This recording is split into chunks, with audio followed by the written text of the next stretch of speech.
সোনাঝুরি জঙ্গলের পিছনে একটা বাড়িতে হানা দিয়ে শান্তিনিকেতন থানার পুলিশ 3 জনকে প্রথমে আটক করে, পরে গ্রেফতার করা হয়। এই 3 জন বালি মাফিয়া টুলু মণ্ডলের সাকরেত বলে জানা যাচ্ছে। শান্তিনিকেতন থেকে পাকড়াও টুলু ঘনিষ্ঠ এই 3। সুপ্রতিমের সঙ্গে কথা বলবো। সুপ্রতিম, এরা কারা, এদের কি পরিচয় এবং কি অভিযোগে এদের গ্রেফতার করা হলো? দেখো, গতকাল শান্তিনিকেতন থানার পুলিশ এবং মোহাম্মদবাজার থানার পুলিশ যৌথভাবে অভিযান চালায় শান্তিনিকেতনের সোনাঝুরিতে একটি বাড়িতে, এবং সেখান থেকে 3 জনকে পুলিশ আটক করে এবং তাদেরকে জিজ্ঞাসাবাদ করা হয়। এবং জিজ্ঞাসাবাদ করে কালকে তাদেরকে রাত্রেবেলাতে গ্রেফতার করেছে মোহাম্মদবাজার থানার পুলিশ, এবং আজকে তাদেরকে সিউড়ি আদালতে তোলা হবে। এবং যে গ্রেপ্তার যারা হয়েছে তাদের নাম জানা গিয়েছে রিপন মণ্ডল, রেজাউল ইসলাম এবং সেন নূর আলম।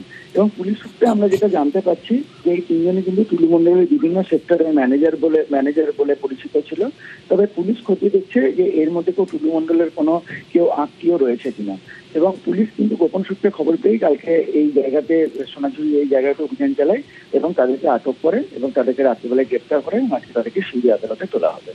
ধন্যবাদ সুপ্রতিম।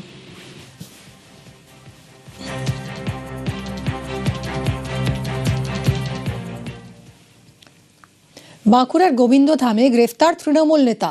বন কমিটির তহবিল তছরূপের অভিযোগে ধৃত প্রাক্তন তৃণমূল অঞ্চল সভাপতি বিজয় সিংহ। গঙ্গাজলঘাটি থানায় অভিযোগের ভিত্তিতেই ধৃত তৃণমূল নেতা। প্রিয়ব্রত রয়েছে সঙ্গে, আরো জানাবে। প্রিয়ব্রত, ঠিক কি সুনির্দিষ্টভাবে জানতে চাইব, কি অভিযোগের ভিত্তিতে গ্রেফতার? দেখো, বাঁকুড়ার যে গোবিন্দধাম অঞ্চলের পঞ্চায়েত সমিতি রয়েছে এবং সেই পঞ্চায়েত সভাপতি প্রাক্তন তার কিন্তু গ্রেফতার করা হয়েছে বিজয় সিংহকে। এবং তার বিরুদ্ধে যে অভিযোগ ছিল যে বন সুরক্ষা কমিটির যে টাকা তিনি হস্তক্ষেপ করেছেন, এবং বারবারই কিন্তু যখন গত সরকারের আমলে তাকে বলতে যাওয়া হয়েছিল তখন মারধর এবং হুমকির অভিযোগ ছিল এই গোবিন্দধামের যে নেতা অঞ্চল সভাপতি তার বিরুদ্ধে। এবং তার ভাইয়ের বিরুদ্ধে অভিযোগ রয়েছে একইভাবে। সেই ভাইও কিন্তু দাপুরে তৃণমূল নেতা হিসেবে পরিচিত এলাকায়, এবং সে কারণেই বারবার ধরে গঙ্গাজল থাকার তখনও অভিযোগ করা হলেও কিন্তু পুলিশের পক্ষে কোনো অভিযোগ নেওয়া হয়নি, এবং অভিযোগ করা হলেও তারপরেও কিন্তু কোনো ব্যবস্থা নেওয়া হয়নি। সম্প্রতিকালে এই বন সুরক্ষা কমিটি তার দুজনের বিরুদ্ধেই ভাই এবং এই গোবিন্দধাম অঞ্চল পঞ্চায়েত সমিতির সভাপতি প্রাক্তন সভাপতি বিজয় সিংহের বিরুদ্ধে অভিযোগ করে, এবং তারই ভিত্তিতে গতকাল তাকে গ্রেফতার করা হয়। এবং তাকে যখন কোর্টে তোলা হচ্ছিল তখন তিনি বলেন যে কি অভিযোগে গ্রেফতার করা হয়েছে তিনি জানেন না।